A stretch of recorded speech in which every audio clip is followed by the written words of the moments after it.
So ayan, magandang hapon sa ating lahat mga kaprobinsya. Sa ngayon ay mag-apply tayo ng fertilizer. So ito po ay gawa ng Amigo Planters, yung 0060 o yung potas mga kaprobinsya na i-apply natin dito sa ating munting silihan at dito sa ating tinamaan ng bagyo na talong mga kaprobinsya. Ayan, no? Ayan, so pinroning ko ng mga kaprobinsya, yung iba doon, ayun, no?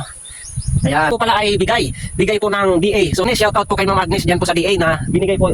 Ito po ay bigay niya sa akin na isang sako. At ngayon magagamit natin dahil i-apply natin sa ating sili mga kaprobinsya. Ayan, no? Ayan, napakarami na naman ng bunga mga, ayan, no? Ayan. Ayan, kasi medyo naninilaw sila, pero ayun, oh, ganda na naman mga kaprobinsya, oh. Ayan, oh, so nagsisibulan sila mga kaprobinsya, ayan, oh. Ang daming bunga mga kaprobinsya, ayan. Oh, ayan. Ito yung ating munting silihan dito. Ayan, at applyan din natin yung tinamaan ng bagyo mga kaprobinsya. Tinamaan ng bagyo na pinroning ko na ngayon, oh. Pinagtatanggal ko na at yun, hanggang doon. So applyan natin ang abono habang umuulan. Pag-ulan mga kaprobinsya, ayan, oh. Ayan. So may sili pa tayong palad yan, oh, diyan sa baba. So yan ang applyan natin sa ngayon. Ayan, oh.